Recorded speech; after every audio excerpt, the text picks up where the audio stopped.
Alright, so it's time to address this. It's time to put this whole thing out to pasture so that I don't have to answer any inquiries about it anymore. I don't have to, deal with some bothersome people.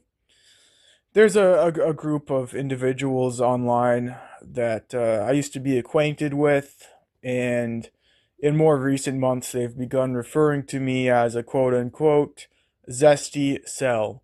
Now, what is a zesty cell? Basically, what it is it's a replacement for the F slur because they'll get banned off of whatever platforms they're on if they use that word too liberally. So, I'm gonna be short and concise in this video. It's not gonna go on too long. I'm not gonna get too detailed or gross with anything. So, am I a zesty cell? What would I describe myself as, and why would I describe myself as it? I would describe myself as a bi-curious male with Chinese, I guess bi-curious with Chinese characteristics would be a kind of a funny way, but a true way to put it. Um, I am attracted to aspects of the male body, and the thing is, I'm not really attracted to male faces. So there's in my development or whatever, some kind of confusion happened. Um, there's an exception, however. White male faces, black male faces, Latino guy faces, etc. It provokes like a primal sort of disgust instinct, I guess one could say, where the body, it doesn't turn me off so much. Maybe there's some things I like about it, but I see the face and then it's you know uh, it kind of goes limp or whatever. And that's the general rule. However, there's an important exception, which is that this does not apply to Asian men. Okay, it's I have like a racially specific sort of bi curiosity thing going on where it's not really that Asian men have more feminine faces. I don't think that's what it is really. I guess it's more so just they have more androgynous faces, I'd say. Um, because I see more feminine looking twinks and like femboys or what call you of other races like white guys, some like feminine looking gay twinks, and they like even their faces kind of turn me off a bit. Like it's something there's just something about it, like the jaw structure, the facial structure. I don't know quite how to put it into words, but even in those cases it's not there's still something off. But with Asian men, even if they're not necessarily a quote unquote femboy or something like that, I find that there's like some inherent androgyny to their faces that like bypasses my um how would I say this? It like bypasses the certain filters and blocks in my brain regarding um same sex attraction, I guess. And I don't know why that I don't know why it's like that really. I don't really know how common this is. Um I was never into like transgenders, male to female. I think that's one of the most common things you see in like bi-curious type guys is that they're interested in like male to female trans people. That was never really my thing. Just I find it kind of gross, but it's just like a preference thing to me. Like um, I'm not that big into the femboy thing either. I guess the mainly what I'm attracted to is just relatively normal. I never when it comes to like a white guy or like a black guy, I never like fantasize about like kissing one or like making out with one or doing anything like that because there's like an inherent disgust response. But with Asian guys, I don't really get that so much. So it's like it's something that you know. Anyway, anyways, I don't intend to act on these desires, and I never have acted on them. Okay, I've never done anything with a guy. I don't think that I'm going to. I don't think that I'm about that life. One of the main reasons is basically just that there's not a lot of Chinese or like Filipinos in the area that I live in. There's a lot of Indians, a lot of blacks, not so much the East Asian races that I'm into. Um, I did get kind of close to acting on it once before, like once or twice. Basically, I'm not going to get too into detail here, but when I was still a virgin, I was considering, because I have these proclivities or whatever, maybe I should try procuring like a recently transitioning female to male on like Grinder or something like that, just to get like straight or like proto straight like sexual experience with people that have vaginas, because I was nervous, of course. I didn't have any sexual experience at the time. I knew I had to take like a first step, and I thought, this is kind of like a cheat code for me, maybe. Um,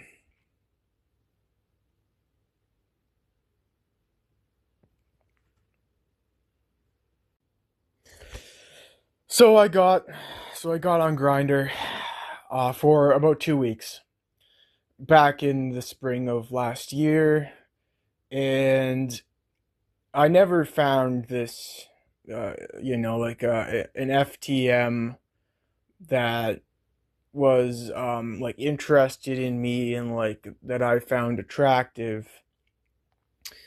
Uh what I did have happen was I had a lot of different guys that were, they were pretty attractive, at least in the body area, and they were hitting me up, and I didn't give in. I thought about it, I had, intrusive thoughts about it kind of, and that's ultimately what led me to sort of delete the app, in combination with meeting this woman off of Tinder who I'd later go on to have a relationship with.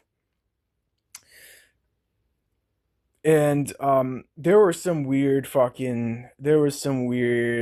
on there. There's some weird people on Grinder. I remember there was this one creepy bald guy with glasses, and he kept like repeatedly DMing me even though I wasn't showing any kind of interest back at all, and he just every day he kept sending me stuff about, I can't even remember now, but it was, like flirtatious things. And the spooky part about this guy, I guess, is that he started at some point sending me things like, you have to be careful. You better be careful, very careful. Like ominous warnings about using Grinder, as if like, like he was trying to warn me about guys like him, basically. And I remember it was only like, he was like 400 meters away from me, the app said, when he was saying shit like that. So he was in my neighborhood. He's probably like 2 blocks away from me, and he's telling me to like, oh, watch your don't drop the soap or something. I don't know, but there was another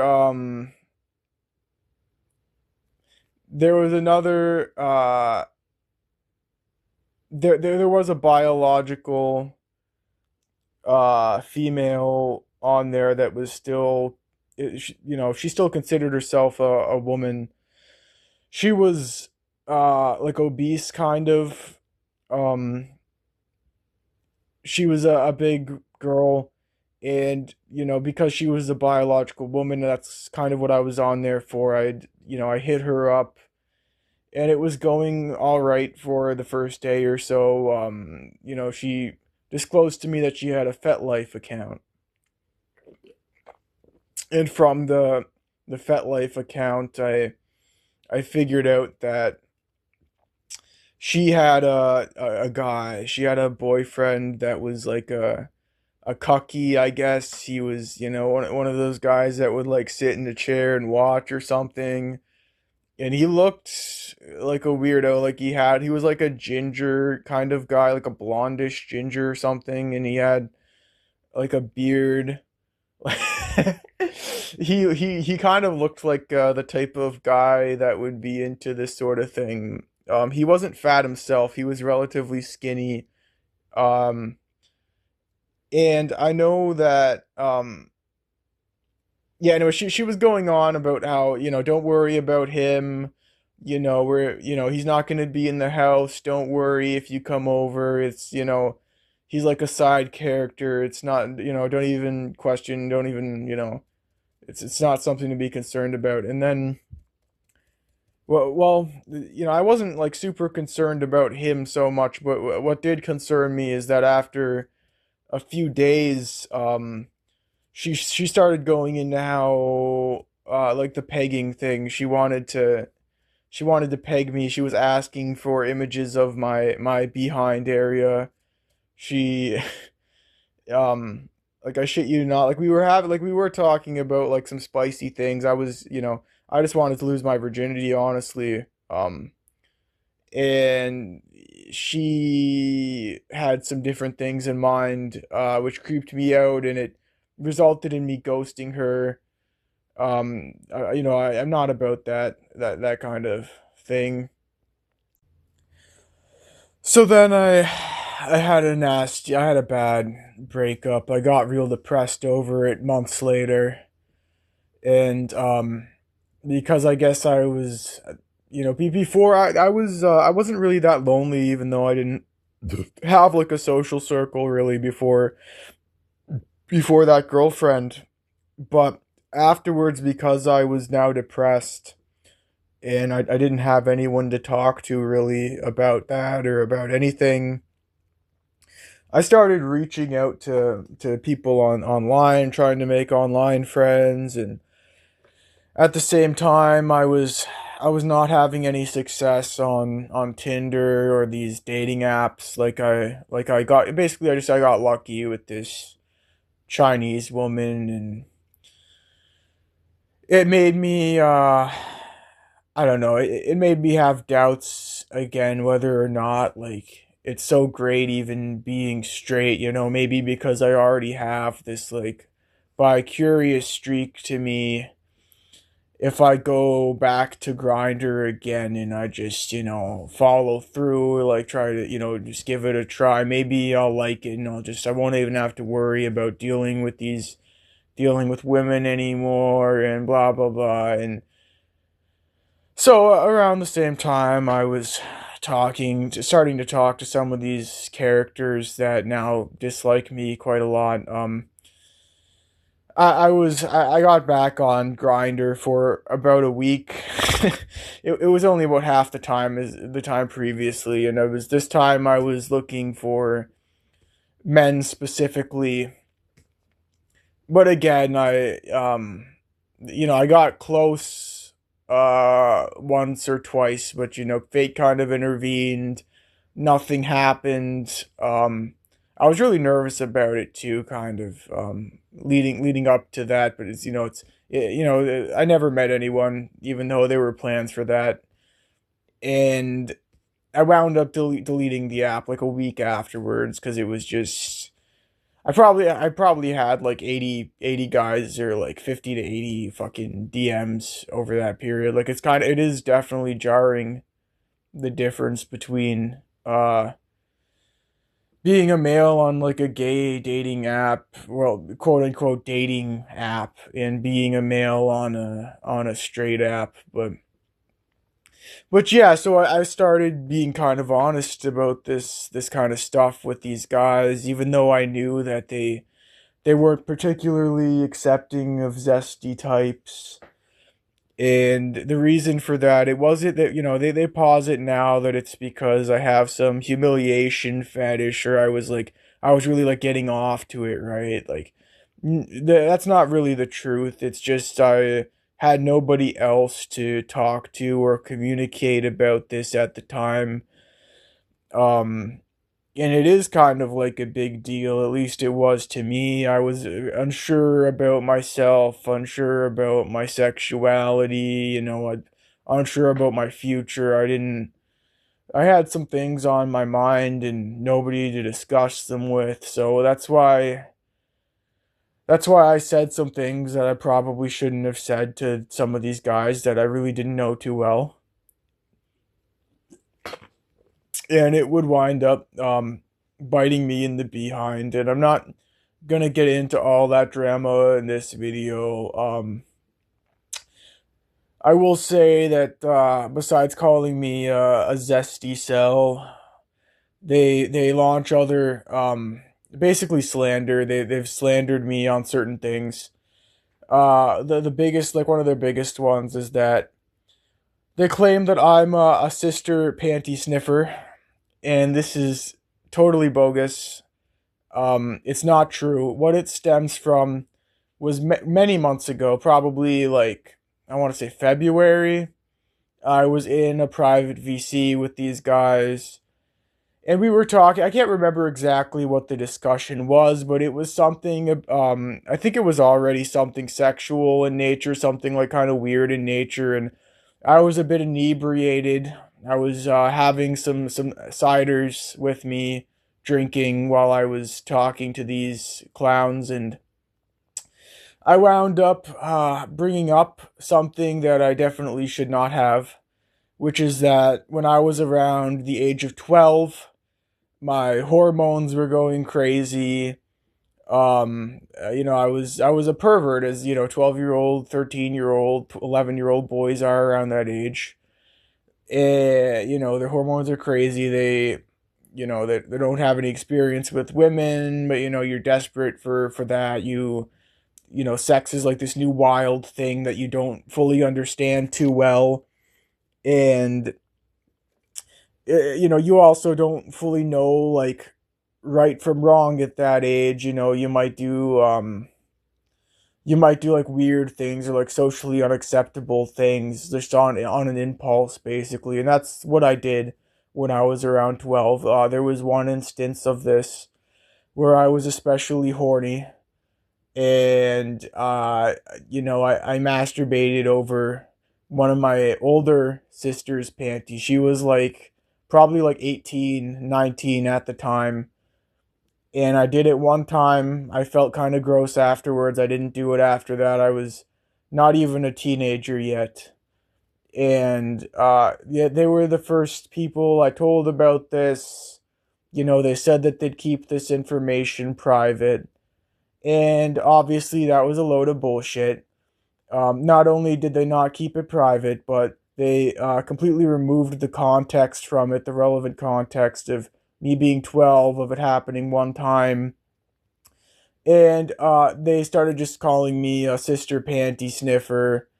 And they have, like, it's not like they have evidence that I said anything else. They don't.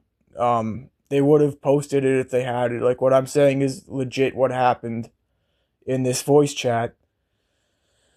But anyway, yeah, that's one of the things that they bully me over. And the truth is, I guarantee you, these guys, probably most of them have similarly embarrassing or like weird fucking things that they did around that age, roughly. It's just that they're socially savvy enough that they know not to disclose anything like that with people that they don't really know too well. While I was not so wise in that regard. And like I remember I was reading I wasn't reading it, but I was listening to like an audiobook recording of Elliot Rogers' manifesto recently out of curiosity, because some guy that I know, he recommended it to me. He said that Elliot was like a good writer, even though he disagrees with him and thinks he's kind of a piece of shit, and that it's still an interesting read. So I thought I'd check it out. I might as well. And I remember like the narrator for this audiobook thing.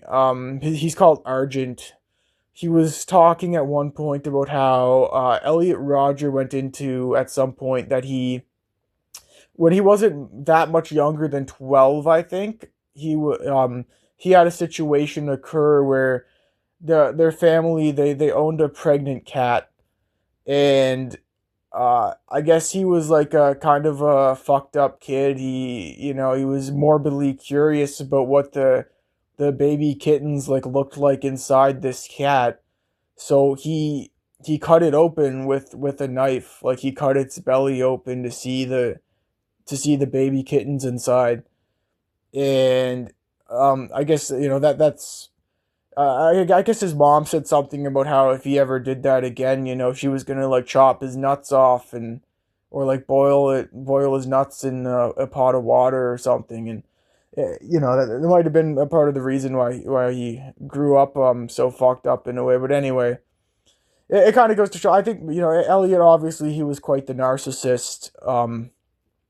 But I didn't get the impression that he was like a full blown sociopath, which kind of goes to show that kids around this age, they do messed up things sometimes, like not clearly or easily explainable things, especially if there's some kind of bad influence on them, you know.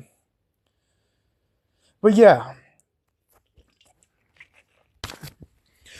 so as to why I am this way, I really don't know. There's basically a few possibilities. There was a kid in my neighborhood. It was the only other boy in my neighborhood at the time, between the ages of like 5 and 7, I'd say. And I think he might have been a little bit older, like a year older than me. I'm not entirely sure. And he did all, he was like a violent kid. He was obviously kind of fucked up. He had some kind of weird family situation going on, and he did do like some sexual kind of things around me and like with me. Like he'd whip his penis out in front of me and other neighborhood kids, and like play with it, and like say he was putting on a puppet show. And when we were just like, it was just me and him together, he would say that we should try like kissing each other's penises and like kissing each other's bums and stuff like that. And he'd also kind of like moon the neighborhood kids, like he'd just like show them his butt sometimes. And um probably he was getting that from some adult in his life that was doing some bad things to him. I'm not sure. Maybe that was the case. But in any case, I don't. Some people have said to me like, "Oh, that's probably the reason why," and it's like I don't know if I feel that way about it. I feel like a lot of people, they have some kind of experience like that where they were like experimenting with other like young kids when they were young. And it doesn't like turn them. It doesn't necessarily mess up their sexuality or something later. So maybe it did contribute, maybe it didn't. I honestly don't know. I think um yeah, I'm not sure about that. It could be the case. Another thing is that I was pretty young when I got exposed to pornography. I think my first exposure, I was probably around like 6 or 7. I remember I was with some of the neighborhood girls, and I was playing. Somehow we were on some weird like website with like flash games or something, and there was this like Avatar porn game, like cartoon porn game um that we came across, and the girls were just kind of laughing at it. I didn't really know what was going on or what to think, but it wasn't until 2 or 3 years later, I'd say I was about probably around 9, when I started, like I learned how to access pornography when I stumbled across it, and like I started learning like what it was, like what like sex was. And I guess it pretty much yeah, that was on my DSI, I think. And basically it was over. It was over from that point onwards. Um Probably that might have contributed. Some of like the pornography that I was like exposed to back then was like degenerate like furry stuff. That very well could have contributed to why I have like some slight like a bi streak to me a bit. Um yeah, so that could have been one of the reasons why. But I think the main thing is that I don't, I haven't acted on it. I don't think that I'm going to act on it, as I said, because there's like it's probably like a blessing that there's not too many Asian guys in my area, because I don't know if I would have acted on it or not by now if that was the case. But because there isn't, it's not like incredibly difficult, I don't think, for me to just keep it in my pants, or like you know yeah, I do have a woman that I'm with at the moment, and she's like we're basically friends with benefits. She's an African woman, and I do feel kind of like a piece of shit because she doesn't know about this. Um, she doesn't know that I have this to some extent, and I know she's expressed to me before that she dislikes the homos. She's uncomfortable by them. A part of me kind of feels like, why should I tell her? Because we're just kind of friends with benefits right now, and also it's not like I've actually had gay sex or done anything gay before, at least not since I was a really, really little kid, like without other boys. So, I feel like it's kind of like not worth bringing up, because, if things are going to end between us, I don't want it to be over something like that. I'd rather it be another thing that's going to end the situationship kind of deal that we have going on. My Chinese ex, she obviously didn't know either. It's kind of it's kind of fucked up and funny. She was telling me stories about how like a lot of the guys she was interested in, like she had like kind of approached them, or like she wanted them to hit on her, then she'd find out that they were gay.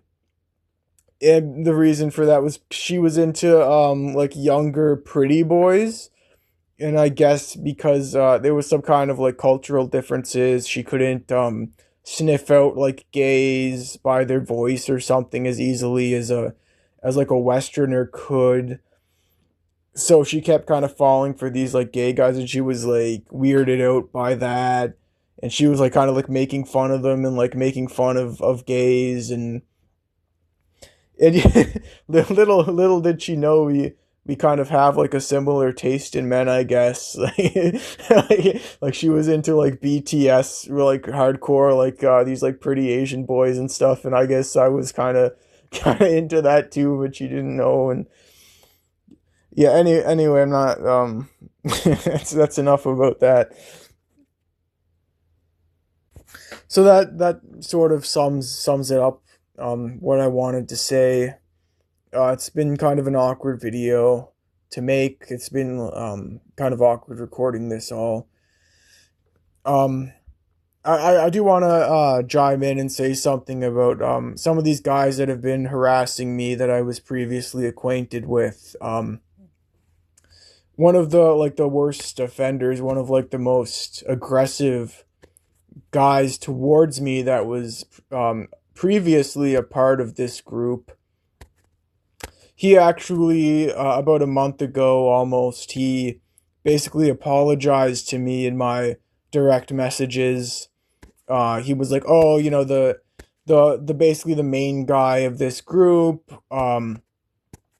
He's like a hick. It's he's like a shitty dude. He's like the real monster. I don't like you, but in all truthfulness, you were never that bad. You're not as bad as he is. And basically apologizing for kind of like slandering me, I guess. And yeah, so that's the deal with this one guy. I don't know if it's also because he's Asian, and it's maybe there's something there where it's like he knows that I'm like attracted to like Asian guys somewhat, and that's why he felt the need to apologize to me. I don't know. But yeah, these guys they've kind of backed off a bit. It's the reason they had a falling out with me was basically because I pissed off this this YouTuber that they look up to in their community, and the reason why I pissed him off was because I had a but besides talking about like some of the zesty stuff more openly than I probably should have, the thing that pissed him off really was that I got with a black woman. There was an African woman that I got with and that I was sleeping with, and that really ticked him off because he's like a white nationalist type, and um, he went into a rage over that. I don't know if like I think he thought that he could like fix me or something, and then when he saw me doing that, he went into like an inky rage, like Ree!